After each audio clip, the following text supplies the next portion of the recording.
নমস্কাৰ ফ্ৰেণ্ডসকল, কেনেকুৱা আছে? নিশ্চয় সকলে ভালে আছে। তো বন্ধুবান্ধৱীসকল, অসম পুলিচৰ ছাপাই কৰ্মচাৰী পোষ্ট, যিটো গ্ৰেড 4 পোষ্ট হয়, এই ছাপাই কৰ্মচাৰী পোষ্টৰ ইণ্টাৰভিউ কেনেকুৱা হয়, তো সকলোখিনি ডিটেইলছ এই ভিডিঅ'টোৰ জৰিয়তে আপোনালোকৰ ওচৰত শ্বেয়াৰ কৰিম।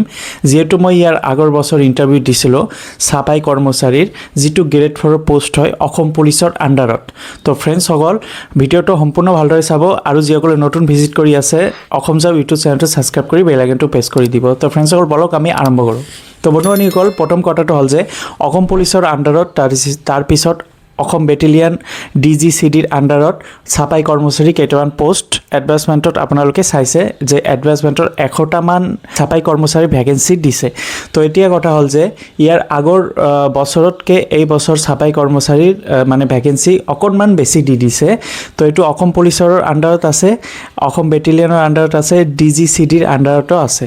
তো ইণ্টাৰভিউটো কেনেকুৱা হয়, এই ইণ্টাৰভিউটো আপোনালোকৰ গুৱাহাটীত হ'ব, যিটো কাহিলীপাৰা এটা ঠাই আছে, সেই কাহিলীপাৰা বেটেলিয়ান কেম্পতে অসম পুলিচৰ ছাপাই কৰ্মচাৰী যিকেইটা ভেকেঞ্চি আছে সেইকেইটা ভেকেঞ্চিৰ ইণ্টাৰভিউটো হ'ব।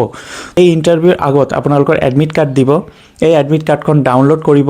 ডাউনলোড কৰাৰ পিছত আপোনালোকে যেতিয়া ইণ্টাৰভিউ দিব যাব, কি কোশ্চিন সোধে আৰু কেনেকুৱা টাইপৰ ইণ্টাৰভিউ লয়, বা তাতে দৌৰা কৰিব দিয়ে নেকি, বা লং জাম্প হাই জাম্প এনেকুৱা টাইপৰ হয় নেকি, এনেকুৱা একো টাইপৰ নহয়। লং জাম্প হাই জাম্প ৰানিং যিটো দৌৰা এইবিলাক একো নহয়। অকল আপোনালোকৰ ডকুমেণ্টখিনি চেক কৰিব, আপোনালোকে কি ডকুমেণ্ট লৈ আহিছে, মেট্ৰিকৰ নে হাই ছেকেণ্ডাৰী, তাৰপিছত কাষ্ট চাৰ্টিফিকেট আছে নেকি। তো এইকেইটা ডকুমেণ্ট চেক কৰিব। তাৰপিছত আপোনালোকৰ 1 ইয়াৰ্ছৰ এক্সপিৰিয়েঞ্চ চাৰ্টিফিকেট, যিটো আপোনালোকে এপ্লাই কৰাৰ সময়ত আপলোড কৰিব, সেই চাৰ্টিফিকেটটো চেক কৰিব। 1 ইয়াৰ্ছৰ এক্সপিৰিয়েঞ্চ আছে নেকি, এই কাগজটো আপোনালোকৰ চেক কৰা হ'ব।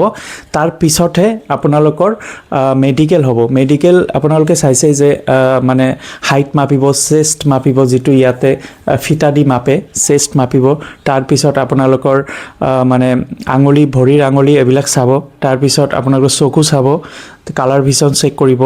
তো এইকেইটা হোৱাৰ পিছত আপোনালোকৰ ভাইবা অৰেল হ'ব। ভাইবা অৰেলৰ বাবে কি কোশ্চিন সোধে, ভাইবা অৰেলৰ বাবে খুব মষ্ট ইম্পৰ্টেণ্ট 5টামান কোশ্চিন সুধিব ভাইবা অৰেলৰ বাবে, যে ছাপাই কৰ্মচাৰীৰ বিষয়ে হ'ব। এইকেইটা ধৰি লওক 3টামান ছাপাই কৰ্মচাৰীৰ বিষয়ে হ'ব, যে কি প্ৰডাক্ট দি টাইলছ চাফা কৰে, বা বহুতকেইটা মানে তাতে বস্তু ৰাখি দিব, যিটো ঝাৰু বা যিটো ছাপাইৰ লগতে যিকেইটা জড়িত হৈ আছে, যেনেদৰে ধৰক ঝাৰু তাৰু, হাবি জাবি আৰু কি মানে টয়লেট ক্লিনাৰ কিহেৰে চাফা কৰিব লাগে, তাৰপিছত হাৰ্পিক টাৰ্পিক এনেকুৱা টাইপৰ, নাইজল, বহুত বস্তু তাতে ৰাখি দিব। এইকেইটাৰো কোশ্চিন সুধিব যে এইটো দি কি কাম কৰে, এইটো দি কি কাম কৰে। মই ডিছপ্লেত দেখাই দিছোঁ, আপোনালোকে চাব পাৰিছে। এনেকুৱা টাইপৰ মানে তাতে ৰাখি দিব, এইকেইটালৈ কোশ্চিন সুধিব। তাৰপিছত জিকেৰ কোশ্চিন সুধিব, বা কাৰেণ্ট এফেয়াৰ্ছৰ কোশ্চিন সুধিব, যে বৰ্তমান মানে অসমৰ DGP কোন, বৰ্তমান ৰাজ্যপাল কোন, কোশ্চিন সুধিব। তো ফ্ৰেণ্ডসকল, আপোনালোকৰ 5টা কি 6টামান কোশ্চিন সুধে। তো এই 5টামানৰ ভিতৰত যদি আপোনালোকে 5টামান কাৰেক্ট কৰে, তেতিয়াহ'লে আপোনালোকৰ ইণ্টাৰভিউ মানে ভালে হ'ব। তো ফ্ৰেণ্ডসকল, আৰু কোনো দৌৰা বা ৰানিং বা কোনো হাই জাম্প, লং জাম্প এনেকুৱা টাইপৰ কোনো মানে আপোনালোকৰ দৌৰা নহ'ব। অকল আপোনালোকৰ ডকুমেণ্ট চেক কৰিব। 1 নম্বৰ কথা, ডকুমেণ্ট ফাৰ্ষ্ট চেক কৰিব। 2 নম্বৰ আপোনালোকৰ মেডিকেল হ'ব, মেডিকেল টেষ্ট কৰিব। মেডিকেল টেষ্ট আপোনালোকে কৈছোঁৱে। তাৰপিছত 3 নম্বৰটো হৈছে আপোনালোকৰ ভাইবা অৰেল টেষ্ট সুধিব। এই 3টা পদ্ধতিৰে আপোনালোকৰ ইণ্টাৰভিউ হ'ব। তো কোনে ছাপাই কৰ্মচাৰীৰ ইণ্টাৰভিউৰ বাবে সাজু হৈ আছে, বা কোনে এপ্লাই কৰিছে, কমেণ্টত জনাই দিব।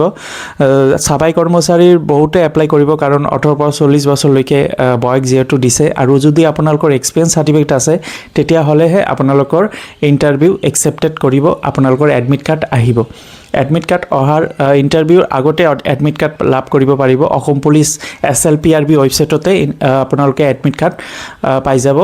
ইণ্টাৰভিউটো কেতিয়া হ'ব অসম পুলিচৰ ছাপাই কৰ্মচাৰীৰ লগতে AB UB ইণ্টাৰভিউ হ'বলৈ ধৰি লওক ভোটৰ পিছত, এইবিলাক আৰু 8-9 মাহমান ধৰি লওক, অক্টোবৰ নৱেম্বৰ এনেকুৱা টাইপতে ইণ্টাৰভিউ হ'ব।